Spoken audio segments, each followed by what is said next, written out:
This is an iHeart podcast. Guaranteed human.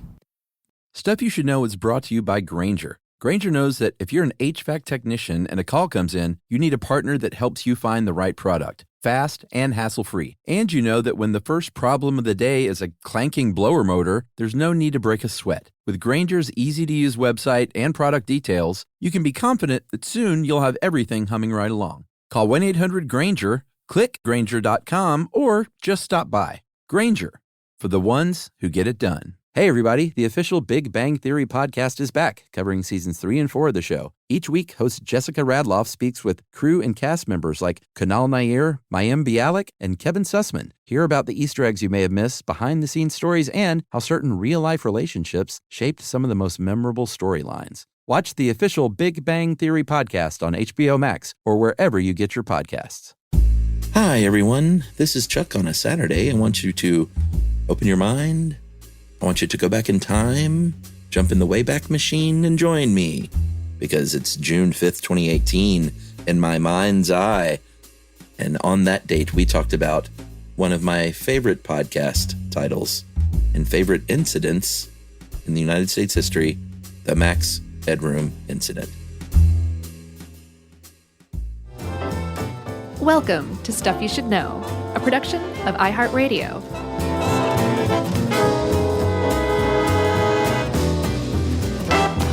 Hey, and welcome to the podcast. I'm Josh Clark.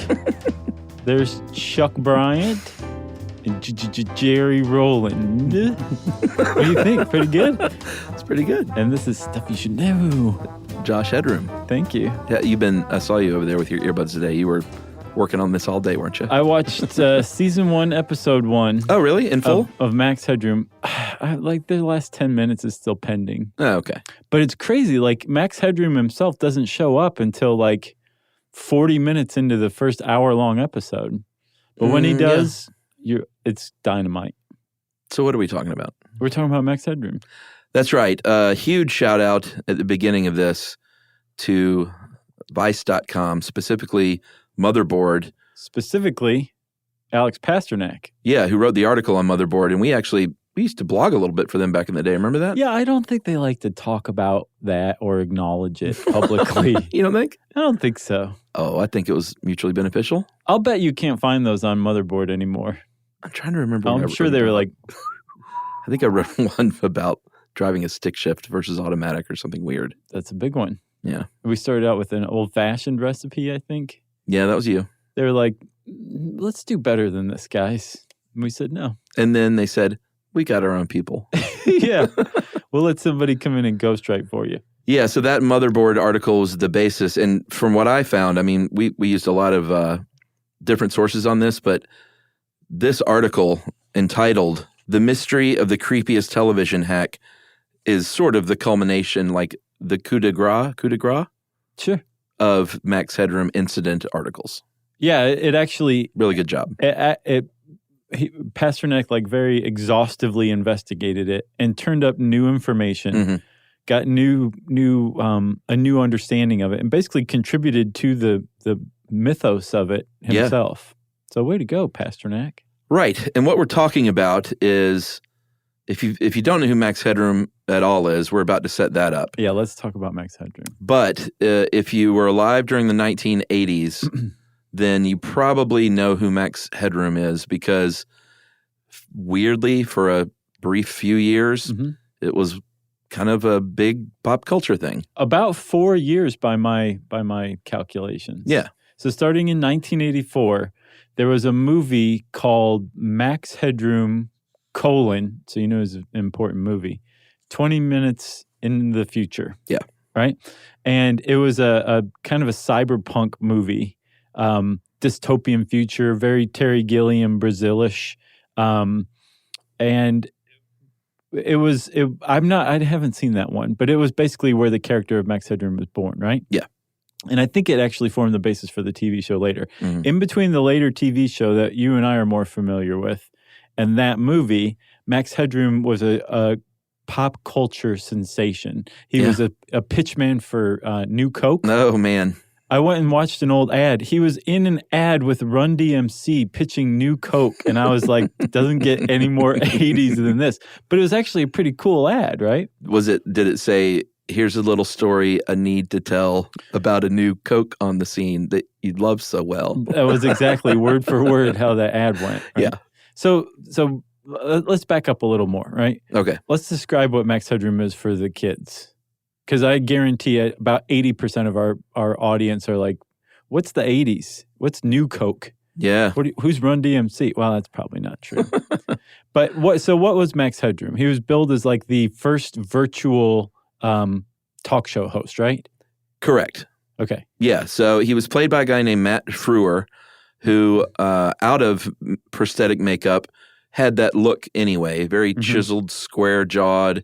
He was not bald, but was he balding? Had very shortish. He had a receding hairline. Okay, but he kept it really, really short, so he kind of looked bald. Yeah. Here, this will explain it to all the kids at home. He was a colleague of Murphy Brown on the Murphy Brown television show. They're like, oh, that guy. I gotcha. Yeah. Not the painter, the other one, the love interest. I don't think I knew that. I never watched Murphy Brown, though. Oh, man, I hope it was him. I'm pretty sure it was him. Yeah? Yeah. Well, he's been around. He's still acting today. Sure. But yes, he played the character of Max Headroom. And the TV show Max Headroom was actually pretty far ahead of its time, tonally speaking. Yeah. So the whole premise of the TV show, his big last great gasp, that was actually the most serious of all of it, was where in the future, TV networks controlled the world. Yeah.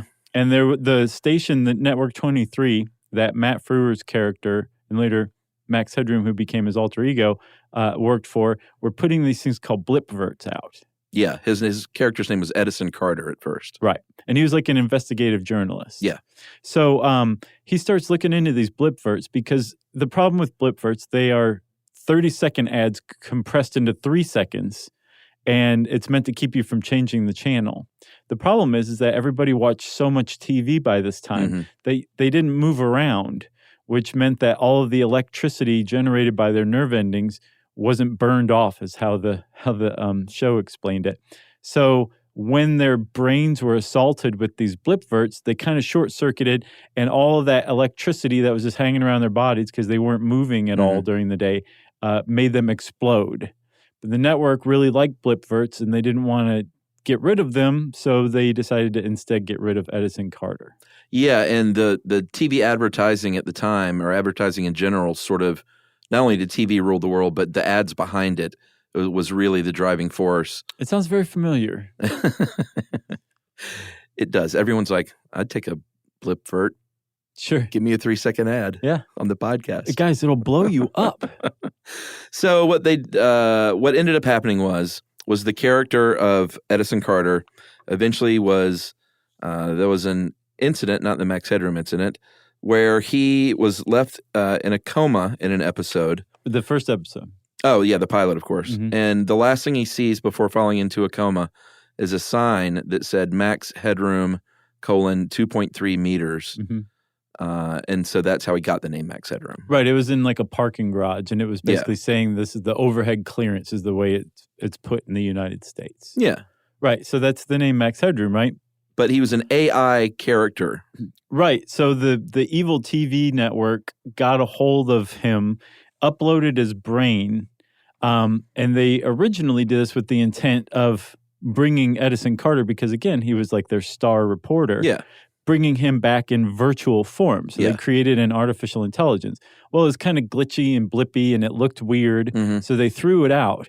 Well, some pirate broadcasters got a hold of this database that Max Headroom lived on, and they started broadcasting with him, and Max Headroom was born. That's right. And you said glitchy and blippy, and that, kids, explains your intro when you went, Josh. Oh, yeah. Yeah. I was doing my Max Headroom impression. Thank you for explaining that. Yeah, that bears. Josh he's okay, everybody. So that's what Max Headroom did. It was jittery.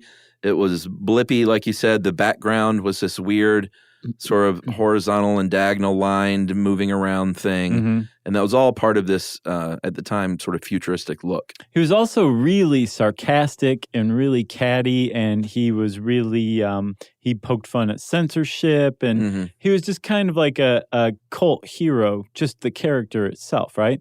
Yeah. The awesome thing about him is in the real world of 1984, we didn't have any kind of computers that could generate a CGI host. So they actually used like prosthetics. Yeah. There was a 4-hour process to put Matt Frewer into the Max Headroom makeup. So it's the guy acting, and they, they messed with the video a little bit, but it wasn't a CGI version of a guy. It was a guy acting like he was a CGI version of himself. Right, which is why if, for instance, if Max Headroom, the character, were to appear on, say, David Letterman, which he did, it would be Letterman interviewing a TV screen. Right. Which is what they did. But it was actually Matt Frewer in another studio. He was probably just backstage being broadcast. And it's really like, as a kid, I did not get all this. No, I just thought it was I didn't really know what it was because I'd never seen the show. I thought he was the Coke guy. Right. And I think I'd seen the show a little bit. I was like, this is way too grown up for me. But I think I just kind of took it on faith that he was computer generated or something like that. I didn't really think about it much. But now as an adult looking back, I'm like, that is brilliant and really difficult. Yeah. And the fact that they did this and pulled it off as well as they did, it's a pretty amazing thing, right? Yeah. And you can kind of understand how Max Headroom, with all that information now, became this kind of cult icon, especially among cyberpunks at the time. And what? Just keep saying cyberpunk. So let me. I'm not like particularly well versed in like what constitutes cyberpunk, but like it's like pornography to a Supreme Court justice. Like I know it when I see it, right? Sure. So if you watch the Max Headroom show, you're like, yeah, that's cyberpunk. RoboCop is supposedly cyberpunk, right? It's like a bleak technological future where people are controlled by almost down to their minds by the government or some corporation or some amalgamation of the two. That's pretty cyberpunk, right? So at the time, you had what are called geeks and nerds, but they are not really what you would call a geek or a nerd today, right? Yeah. Somebody who wears like glasses that don't actually have prescription glass in them. Do people do that? Yes, some people do. I did that in the 4th grade. Well, then you were a geek, apparently. No, I was a prep, and I wore those little tortoiseshell round preppy glasses because that was a cool look. Yeah. And actually went in, it's one of my least proud moments fashion-wise. Yeah. Is I actually bought fake glasses and wore them around for a while. Do you have photos of those? I'd really have to dig through some boxes. I think I speak for everyone when I say start digging. Dig. Yeah, it was not my proudest moment. Yeah, I'd like to see that picture. All right. So at the time, people who were geeks and nerds, that whole culture was very much derided and pushed around. I mean, look at Revenge of the Nerds, right? Yeah, exactly. Like, they came out on top. I watched a little bit of that just the other night. This is probably the earliest celebration of nerd culture. It was not something that was, like, venerated or subscribed to by anyone who wasn't a genuine nerd or geek. And these were a very rarefied group of people who really knew what they were doing with computers at a time when almost no one else did. Yeah, early adopters across the board. Very much so, right? So Max Headroom's kind of a cult hero to this guy. And that kind of sets up what happened on November 22nd, 1987, in a little town called Chicago, Illinois. The city of industry. The city of angels. The city that doesn't ever sleep. Never. The Windy City. That's it. There you go. Of all time. The Windy City of all time. Yeah. Yeah, so that sets the stage. We know who the character of Max Headroom was. Then at 9:14 p.m. Wait. Yes? Are you sure I set the stage? I think so. Did we set the stage fully here? It looks nice. All right, let's do it. So at 9:14 p.m. on that November night in Chicago. 4 days before Thanksgiving. Yeah. So everyone was in that frame of mind. Right. put yourself there. I think that helps a lot. It helped me at least. Sure. Okay. Football season's going on. Yeah, as a matter of fact, just that very day, the Bears had beat the Lions. Yeah, which, it was a long time ago because the Bears won a football game. Ooh, ouch. I know. The people in the windy city of all time are not going to be happy with you for that. The windy city of all time. Oh, and there's a sportscaster on local Channel 9, Dan Roan, R-O-A-N, and he was going over the highlights of that football game. Then all of a sudden, right in the middle, the broadcast signal goes, right. It makes those noises, and then over at WGN, the control room, they were like, what's going on here? We have no idea what this is. I think the exact quote was, "Guh?" What? So what happened was they eventually, what they were doing at the time was, and this is how, we're not going to go into the weeds here on how broadcast signals work. No. But what they did back in the day was they broadcast microwave transmissions to antennas at the top of the tallest buildings of whatever city that they were in. For local TV. For local TV, which is, there was cable at the time, but Sure. local TV still kind of ruled. Yeah. In the sort of in the late 80s. Right. So It's starting to segue to cable. Yeah, for sure. Cable is, kind of a thing, but if you were a local TV station, you still had pretty big market share, I would For guess, sure. right? Especially WGN in Chicago. It's like Chicago's station, right? Absolutely. So what I think you were saying is that in a studio, whatever they're recording or shooting or playing on their little videotapes, they're beaming that from the actual studio to a transmitter, say atop a very tall building, and then that just kind of bounces around to other transmitters, and that's how everybody in Chicago gets their WGN signal, right? Right. So all of a sudden, during this sportscast, it skitzes out, and then all of a sudden you see a guy in a suit wearing a Max Headroom mask, and there was no audio. That was, I guess, the problem with this first intrusion. And it's called a broadcast intrusion. Yeah. But you couldn't hear anything, but I'm sure it was certainly distressing to a viewer to see this kind of weird thing happen. Especially a viewer who wanted to know what the heck happened between the Bears and the Lions that day. Sure. And the whole thing lasted, I think, like 11 seconds or some very short amount of time. Yeah, this was a short one. Before the WGN engineers went and switched to the backup transmitter and I guess transmitted on a slightly different signal. Yeah. And brought the broadcast, the sportscaster back on.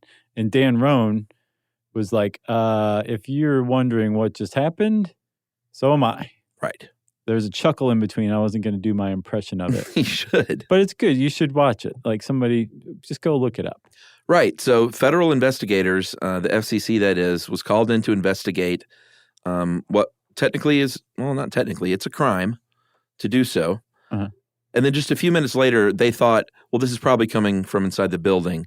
And so that's the first place they started looking. They said the intrusion's coming from inside the building. Exactly. They didn't find anybody, though. It was, as you'll see after we explain further, it would make sense that you would look in the building. Yeah. Right? For something like this. Inside job. It apparently was not an inside job, at least as far as the WGN engineers search was concerned, right? That's right. So that was at 9:14. About 2 hours later, I think at 11:15, on another channel in Chicago, WTTW, which was the PBS station, they were airing an episode of Doctor Who called The Horror on Fang Island. Fang Rock. Fang Rock. The Horror of Fang Rock. You have to say it like that, though. The Horror of Fang Rock. Thank you. And this is the Tom Baker Doctor. Okay. That's the only one I recognize. Oh, really? He's 70s, right? Hey, I'm no Doctor Who guy, so don't. It looked Don't like embarrass me. It looked like the 70s. What they cut in on looked pretty 70s. It didn't look 87. So who knows? I would think it would be the 87. I'm guessing it was a rerun on PBS. That's what I think. All right. We'll find out. Oh, man, we are going to find out too, aren't we? Yeah, that would have been super easy to check. Yeah, it would have. At any rate, in the middle of this Doctor Who episode, it suddenly cuts out again. And now you've got what appears to be the full run of this Max Headroom intrusion. Yes. Instead of 30 seconds, this one was a minute and 22 seconds. Mm-hmm. And right now, I would say if you are somewhere where you can pause and go to a online video carrier of your choosing and type in Max Headroom Incident, spend the next minute and 22 seconds watching it. We'll wait. And we'll wait. We'll just insert a minute and 22 seconds of silence here for you. How about this? Let's take a break. Oh, okay. And then we'll come back and then we'll talk about exactly what happened during that minute and 22 seconds. Okay.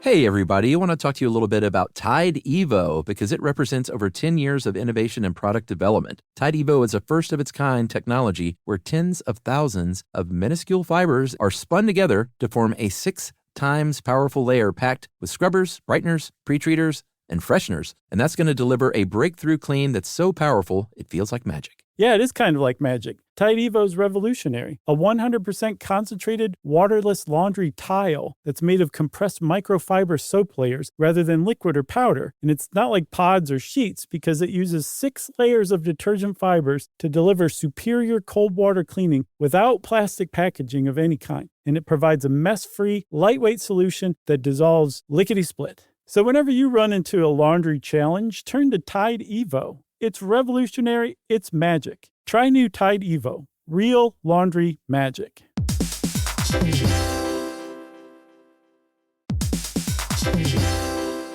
On eBay, every find has a story. Like if you're looking for a vintage band tee, not just a tee, the band tee from the last show your favorite band ever played. You wore it everywhere. Then your girlfriend started wearing it, which was cute until she dumped you and took it with her, which was not so cute. Yeah, well, anyway, now you're on eBay. And there it is. Same tee from the same tour. Still living in your memory, rent-free forever. See, the things you love have a way of finding their way back to you. But eBay isn't just for getting whatever your ex-boyfriend or girlfriend stole back, right? No, it's also for that rare championship foul ball you caught, then heroically gave to the kid next to you. And where else are you going to find your first car? The one you wish you'd never sold. But now, finally get the chance to take it back home. For good this time. So shop eBay for millions of finds, each with a story. eBay.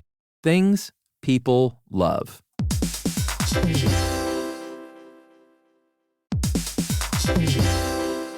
If you're a business owner or an entrepreneur, you know how hard it is to get things done fast and well. Why not have both? That's right. That's why Wix Harmony stands out. It's a website builder that helps create a site quickly without compromising your vision. You can build a fully functional website for any type of business by just describing what you want. Then everything can be customized and edited to get it exactly right. There's also built-in support to help answer questions or guide you along the way. And here's what makes it even better. You can click anywhere on your site and make changes instantly. It's these details that make creating with Wix Harmony feel seamless. That's right. So join millions of businesses already using Wix and try Wix Harmony for free at wix.com/harmony. That's wix.com/harmony.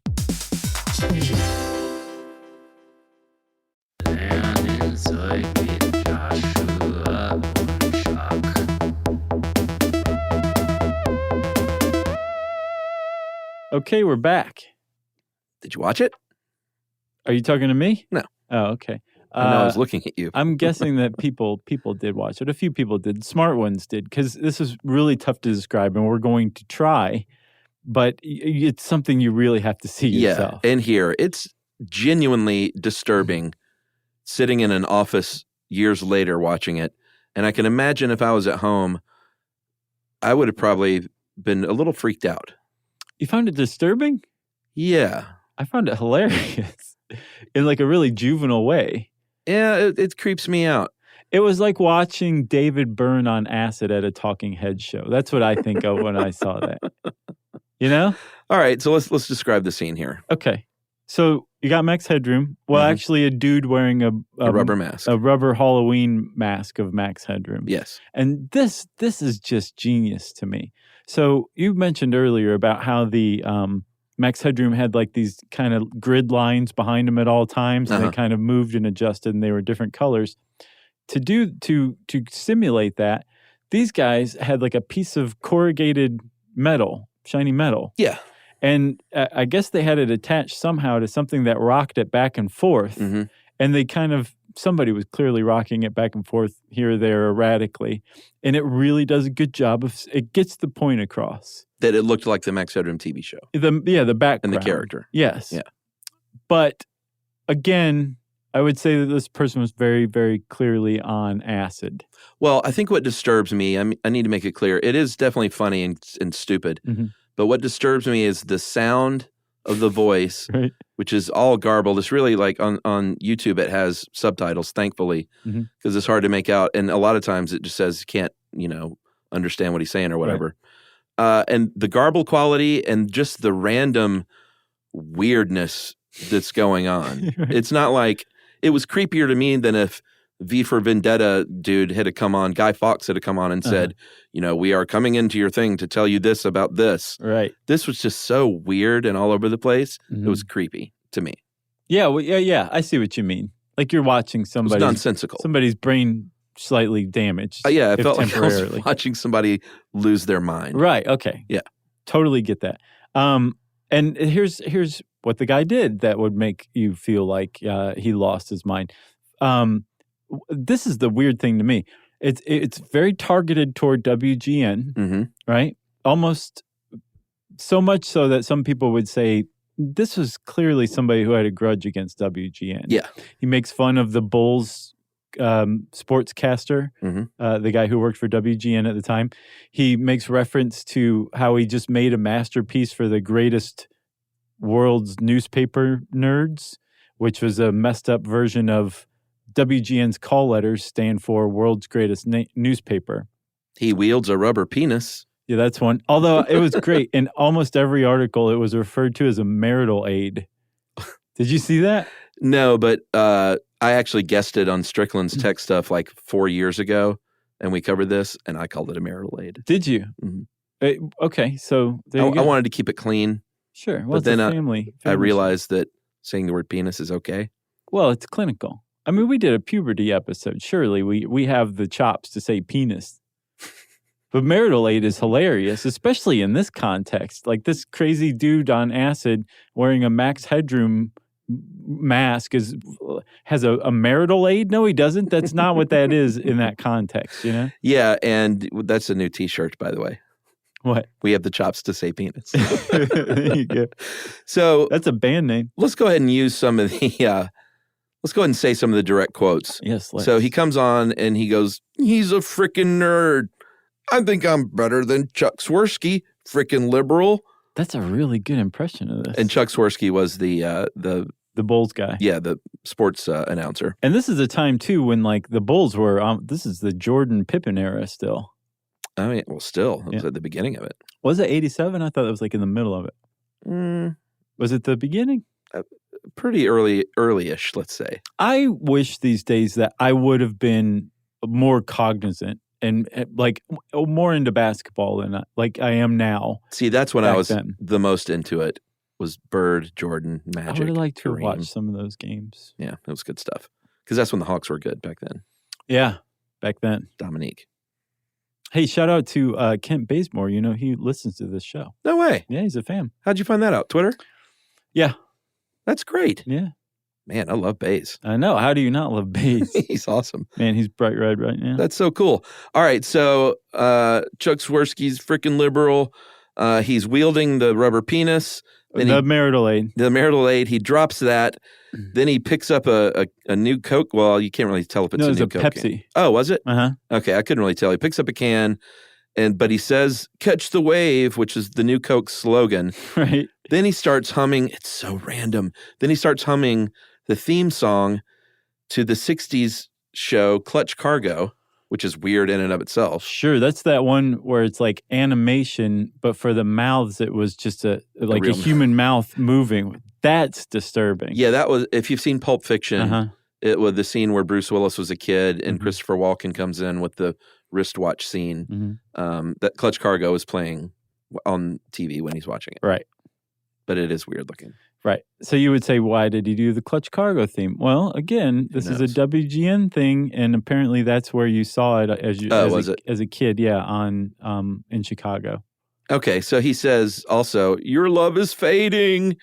I still see the X, which apparently is something from the last episode of Clutch Cargo. Yeah, that was the big X or something. And then he says what you were talking about earlier. I just made a giant masterpiece for all the greatest world newspaper nerds. But he should have said world's greatest newspaper nerds. WGN. Right. Which you might find confusing as I did too. But apparently the Chicago Tribune Company owns WGN TV. Mm-hmm. So they call themselves world's greatest newspaper TV. Right. WGN. It's all coming together. Ipso facto. There you go. Then, finally, toward the end, the camera cuts to a different angle. This one has the dude bent over with his bare butt hanging out. Mm-hmm. His face is now off screen, but he's holding the mask still out like his head is in it, but it's not. Right. And there is a person, I say woman, but I don't know, but a person in an Annie Oakley dress. Is that what it was? I didn't get that. Yeah, it looked like a prairie bonnet ensemble, but the bonnet kind of hides the face, so you don't know if it's a man or a woman. Okay. And they are spanking the bare butt with a fly swatter. Right. And he's worried about them coming to get him. They're coming to get me. Yeah. And then he says, come get me, and uses a bad word. B word. The B word. And then it goes back to Doctor Who. Yeah. As just like it came in, went out. It just, and it's like gone. Can you imagine seeing that live? And the people who saw it live, the next thing they would have heard was the doctor saying something like, oh, he died of an electric shock, must have died instantly. Yeah. And everybody's just sitting there with their mouths hanging open. Well, it was Doctor Who, too, so it was probably a bunch of Chicago nerds watching PBS. Yeah. So, all right, my imitation was okay, but let's just play at least like a couple of lines from the real thing. Yeah.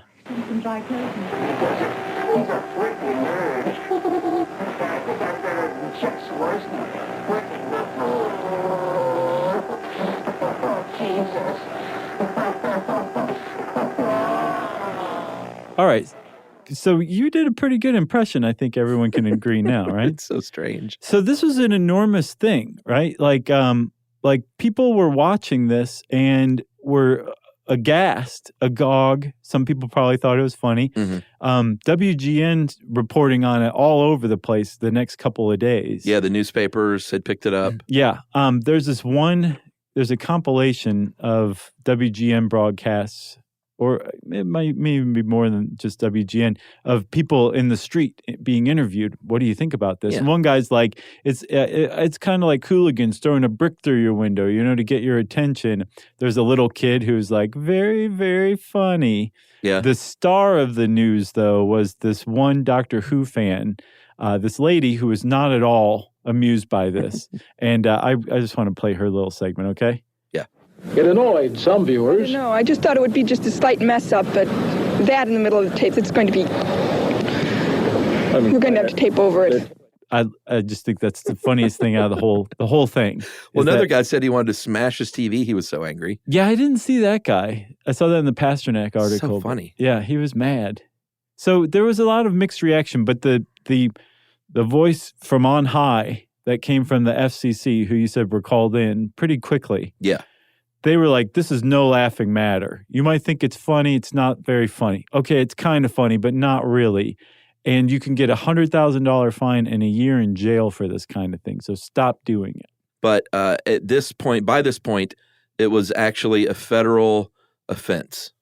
It was a felony. A felony offense.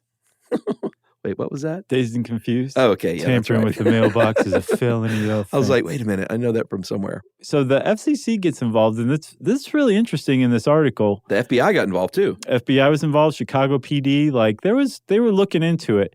Apparently, it has become obvious to me that I say the word apparently a lot. Really? A lot. I was listening to an episode, QAing an episode, and I was like, stop saying apparently, Josh. Yeah, I've started to, after 10 years, I've started to notice some things about my own self. It's like a tick. I try to just avoid it. I try to, too. Normally I can, but man, it just came welling up into my awareness. Well, recently. Apparently, it's not a big deal. I'm going to have to get over it. At any rate, there were a lot of different agencies working on this, but the trail went cold pretty quick. And you remember how you said that the WGN engineers started looking around the station? Yeah. I think what they were looking for was this. Somebody physically patching in to the transmission network, the cables. Wearing a Max Headroom mask. And yeah, either playing a videotape, which it seems pretty obvious. It was pre-taped, yeah. It was pre-taped. Or doing something like in a studio. But that they would have to physically patch into WGN's transmission network. Yeah, it's like when a car doesn't work and I open the hood thinking I'm going to see a squirrel gnawing on a cable that's in two pieces now. Right. And frayed at the ends. Right. Now imagine that squirrel wearing a Max Headroom mask and being on acid, okay? With a marital aid. Yes. So, and at first, the FCC and the FBI and anybody who was in the know basically said this was a very sophisticated attack. Mm-hmm. It would have required some very expensive equipment. Yeah. A lot of electricity. Mm-hmm. There's not a lot of ways that they could have done this. But later on in the Pasternak article, and this is one of the ways Pasternak contributed to this whole thing, he talked to one of the FCC investigators, and this guy basically did away with that whole viewpoint that had lasted for almost 30 years. Yeah. That it had to have been somebody with $100,000 piece of equipment and, $10,000 worth of electricity over the minute and a half.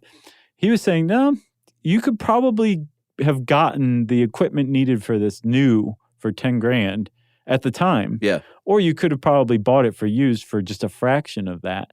And it would have taken very little electricity. It would have just taken some know-how and good positioning, really. Yeah, basically, he was like, it could have been done with like the size of a direct TV dish today. Right. And all they would have had to do was get in a high enough location in between, like literally, because they're beaming waves, they're beaming microwaves through the air. Mm-hmm. So he's like, all they had to do was get in between the original studio and that initial tower on top of I think it was the John Hancock building. For WGN, yeah. Yeah, and have a stronger signal. Right. So even just like a slightly stronger signal. Yeah. So you remember how WGN has their studio transmission shooting up to the John Hancock building? Yep. And then that transmitter shoots it out to everybody else in Chicago? Yeah. What I think you're saying is like if somebody was on the roof of another nearby building and they just shoot a transmission, their own Max Headroom transmission at a stronger amplitude, that's what it is, of the same frequency, you just overpower it, cancels out what WGN's doing, and instead it transmits your Max Headroom thing. And they would be closer to that broadcast tower. Right. Ostensibly. Yes. So that would mean that it required far less electricity than you would think or that they originally thought, and far less equipment too. They also had a pretty good idea of where these people would have had to have done it because after they got shut out of WGN, they turned their attention to WTTW, the PBS station, and they hijacked their signal. Well, WTTW shot their studio link to the Sears Tower. Yes. So this would have been somebody who was on a roof somewhere that had a clear view of the John Hancock building and the Sears Tower and could transmit to either one of them. But that's basically what they think happened. Yeah, and the guy you were talking about, Dr. Michael Marcus, who at the time was the assistant bureau chief in the FCC's Field Operations Bureau, he was the lead investigator, and he said that the guy in Chicago that was sort of in charge wasn't super he was just sort of used to traditional FCC investigations. He wasn't one to go knocking on doors and investigate some kind of weird, kind of maybe creepy criminal dudes. Right. Who may or may not have a marital aid in his apartment. Just smack him on the head with it. Right. And then they also, nobody was being hurt. No one got hurt. In the end, it was almost a victimless crime. So they didn't throw a ton of resources at it. They were kind of like, listen, we're not going to, if you want to go investigate this, that's great. You should, but we're not going to assign a team of 12 people to try and crack this case of a bunch of nerds who did a weird thing for a minute in 20 seconds. And I think the longer it went on and there was no more of these intrusions from these guys, the fewer and fewer resources they had to work with, and it just kind of fell to the wayside. But what's interesting is in the beginning they said it would take somebody with a very expensive piece of equipment, a lot of electricity, and a lot of know-how. And today, the only one of those that's remaining is a lot of know-how. There wouldn't have been a lot of people running around Chicago who would have known how to do something like this. Yeah.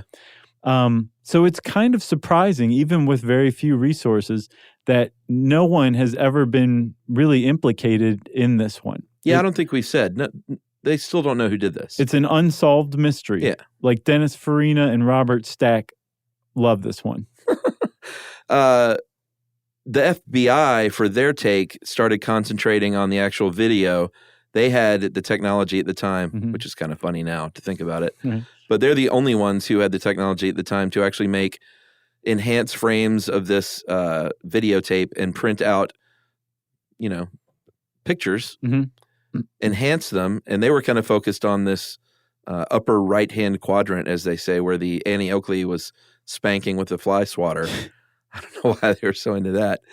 But they said, we're trying to get clues on the actual location of the people who made the tape, not necessarily where they broadcast it from, but where did they shoot this thing to begin with. Right. But there was very little to go on aside from that spinning corrugated metal, and that could have been literally anywhere because it's a really tight shot. It really is, yeah. And there was very little evidence given in the video. Yeah, I mean, it says that they were looking at industrial warehouses and things, but that could have been in an apartment living room. I mean, it wasn't like the door was attached to anything. It was freely spinning back and forth. So it didn't make sense. Not the best lead, right? No. So over time, and again, this is weird too. It's not so weird that the FCC or the FBI didn't find who did this if they weren't really looking very hard. Yeah. What's really weird is that no one has been like, it was these guys. I was there. I know these dudes. It was these guys. Statute of limitations is done. Like, who cares? Yeah, after 1993, these guys would have gotten off scot-free because the statute of limitations for this one was 5 years, right? I'm shocked that no one later said, hey, that was me. Right. I'm Soy Bomb. No one's done that, right? Yeah. There was some very early forum, like message board stuff took the form of bulletin board services, I think. Yeah. BBSs. Really early geek culture. Like Matthew Broderick dialing something with his phone and then putting it on that weird little physical modem. Commodore 64 thing, the modem, Yeah. To like transmit the dial tone over the telephone system. Right. So that's what like the level of technology that these people were dealing with. But they were communicating with each other over like this proto-internet, these bulletin board systems. And 2 days after this, a guy named the Chameleon posted basically what you and I said about how all it took was these guys to go up on a tall building and overwhelm the WGN and the WTTW studio links. And ipso facto, I'm a big fan of that, by the way, this intrusion was successful, right? Yeah. 2 days, not 2 years, not a year ago, 2 days after it, somebody was on there explaining how it went down. So somebody knew this, right? Yeah. But only two theories have really ever come to light as to who it was. One you can basically just throw right out, and the other one it turns out to have been a dead end. Yeah, the first one that you were talking about that doesn't really hold water was and this was a rumor online for a while. It was a musician named Eric Fournier. I had a friend in preschool, I think, named Fournier. Yeah, that's how it was spelled. Mm-hmm. Fournier. Actually, I don't know how it's spelled. I couldn't spell back then. So this guy was in a band, and he did this weird, super creepy YouTube series called Shay St. John, SHAYE. Did you watch it? Oh, yeah. Love it. Yeah, I knew that you would love it. Love it, right up your alley. Yeah. But this is genuinely unsettling, too. I'm with you on that. So it kind of fit in that he was doing these weird things. He had this band They were in Bloomington, Indiana, not too far from Chicago. The Blood Farmers. Yeah, the band was the Blood Farmers, and they did these weird music videos, and they thought this is the kind of guy that would have done that. And the thinking was that he went to go broadcast one of their weird music videos as a broadcast intrusion, but chickened out at the last minute because they would have been found. Sure. And then ended up just improvising. That part makes a little sense because it definitely seems improv. It does, but it was also videotaped, remember? So that means he would have had 2 videotapes with him. What do you mean?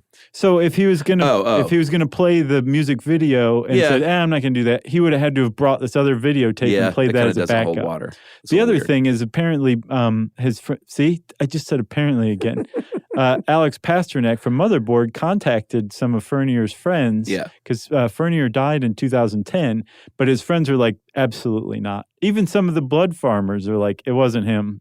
Like, I know what you're saying, and he did the whole Shea St. John thing, but this was not him. It was not quite there. He didn't know what he was doing with he wouldn't have known any broadcast stuff or video editing or anything like that. Yeah, so this other one to me seems pretty promising. Mm-hmm. So we flash forward to when did this actually happen? Was this like by the time Reddit had come around? Wasn't it on Reddit? Yeah, I think it was about 25 years after. So it would have been in 2007. Yeah, so there's this guy.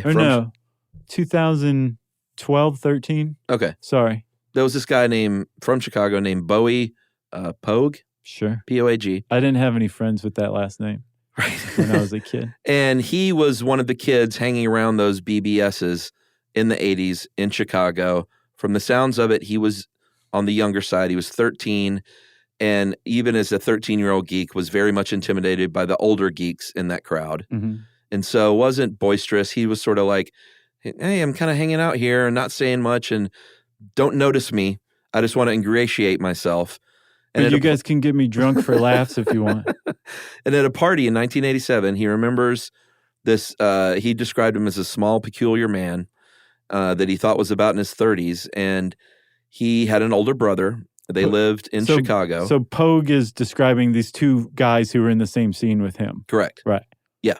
And he had, they lived with his girlfriend downtown, or about 10 miles from downtown Chicago. Mm-hmm. And they had the know-how. They were super into computers early on. Mm-hmm. He said you went to their apartment and it was just like, it looked like a computer hoarder mess of wires and computers and equipment. Like Neo's apartment. Yeah, why not? Or what was the other one he was in before The Matrix? Johnny Mnemonic? Yes. Yeah. Bill and Ted? Yeah. Johnny Mnemonic, that's cyberpunk. Yes. Right? Yes, it is. All right. You could probably make the case that The Matrix is as well. All right. Sure. So he described him as a stocky guy with tinted lens glasses in his early 30s, an odd dude. His brother, he said, he described as just kind of normal. But he said that he didn't make the connection at the time, but at a party on November, about the same day, midday, the same day. On November 22nd, he was at a gathering of these dudes at the brother's apartment, and he heard them say something about doing something big. Later that night, they went to Pizza Hut, and he's like, what are you guys talking about? What's the big thing? And they said, hey, don't ask questions, but just watch Channel 11 tonight. Right. On that same day, and I don't know how he didn't put it together. That's the one thing that really strikes me as fishy. But he said that years later, now when he looks at it, he's like, even with that mask on, I see the body, I see what's going on, I hear that, and it's that guy. Right. To me. But 25 years later, he was there that day. They tell him to watch that night, and he didn't put it together for 25 years. That, to me, is the one fishy thing. Well, and he has been called out as fishy. Sure. I'm sure he knows that it's kind of fishy. Yeah, so the guy, the motherboard, Pasternak, reached out and he said, can you still get in touch with these guys all these years later? He said he sent them messages via Facebook. I don't even know if they saw him. They didn't get back. Mm-hmm. Then in a last-ditch effort, he sent them certified mail he found out where they lived, never heard anything back. And he was like, hey, it's clear that these guys don't want to be talked to. Right. So you want to take a break? Yeah, let's do it. Okay.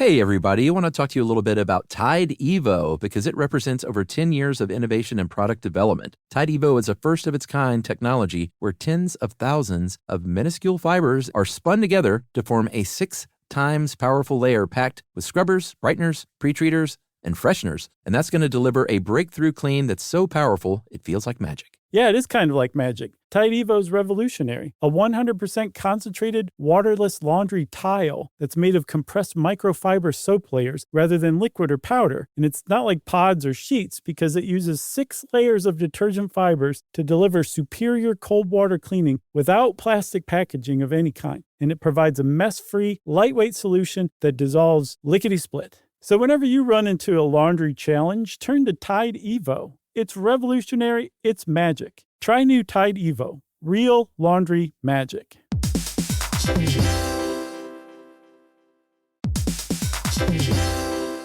On eBay, every find has a story. Like if you're looking for a vintage band tee, not just a tee, the band tee from the last show your favorite band ever played. You wore it everywhere. Then your girlfriend started wearing it, which was cute until she dumped you and took it with her, which was not so cute. Yeah, well, anyway, now you're on eBay. And there it is. Same tee from the same tour. Still living in your memory, rent-free forever. See, the things you love have a way of finding their way back to you. But eBay isn't just for getting whatever your ex-boyfriend or girlfriend stole back, right? No, it's also for that rare championship foul ball you caught, then heroically gave to the kid next to you. And where else are you going to find your first car? The one you wish you'd never sold. But now, finally get the chance to take it back home. For good this time. So shop eBay for millions of finds, each with a story. eBay.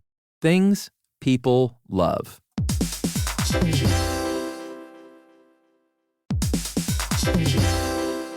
If you're a business owner or an entrepreneur, you know how hard it is to get things done fast and well. Why not have both? That's right. That's why Wix Harmony stands out. It's a website builder that helps create a site quickly without compromising your vision. You can build a fully functional website for any type of business by just describing what you want. Then everything can be customized and edited to get it exactly right. There's also built-in support to help answer questions or guide you along the way. And here's what makes it even better. You can click anywhere on your site and make changes instantly. It's these details that make creating with Wix Harmony feel seamless. That's right. So join millions of businesses already using Wix and try Wix Harmony for free at wix.com/harmony. That's wix.com/harmony.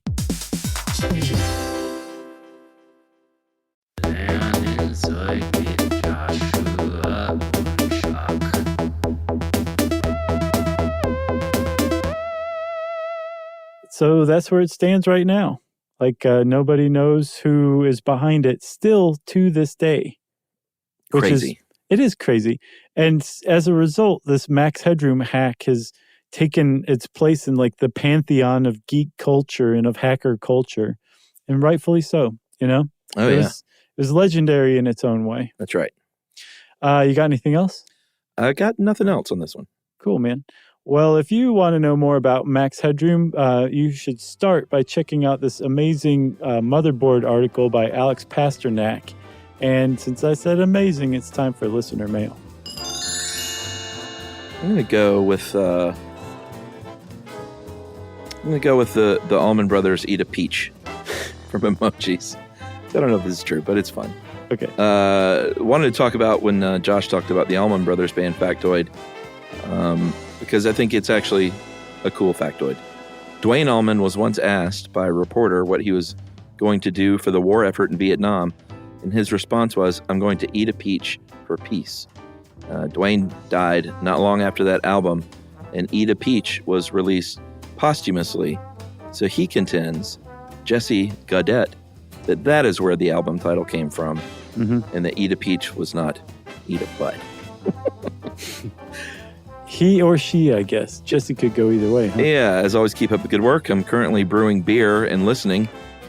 Tell me where to mail some bottles. Okay. Or come pick them up in Salt Lake City. All right. We'll do both. Sounds like a challenge. Right. They're too heavy. That's right. You can't pick them up. Thanks a lot, Jesse. Appreciate that, even though I still think I'm right. If you want to contend that something one of us said was incorrect, we love that stuff. You can tweet to us at SYSK Podcast or Movie Crush. You can hang out with us on Facebook.com/Stuff You Should Know. You can send us an email to stuffpodcast@howstuffworks.com. And as always, join us at our home on the web, stuffyoushouldknow.com. Stuff You Should Know is a production of iHeartRadio. For more podcasts from iHeartRadio, visit the iHeartRadio app, Apple Podcasts, or wherever you listen to your favorite shows.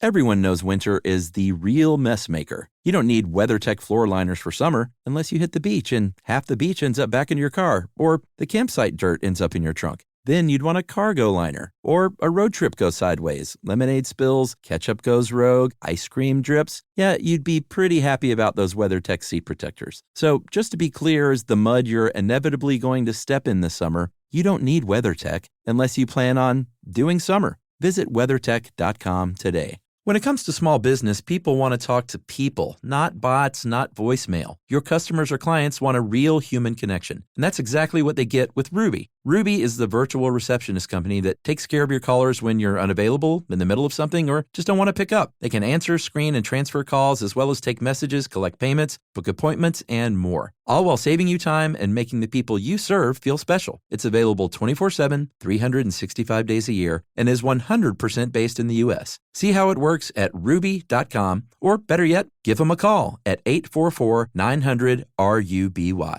The next time you end up with something on your shirt, don't turn to your usual detergent. Check out Tide Evo. Tide Evo represents over 10 years of innovation in product development. It's a revolutionary 100% concentrated waterless laundry tile made of compressed microfiber soap layers rather than liquid or powder. It's not pods and it's not sheets. It uses 6 layers of detergent fibers to deliver superior cold water cleaning without plastic packaging. It's mess-free, lightweight, and dissolves quickly. Try new Tide Evo. Real laundry magic. This is an iHeart podcast. Guaranteed human.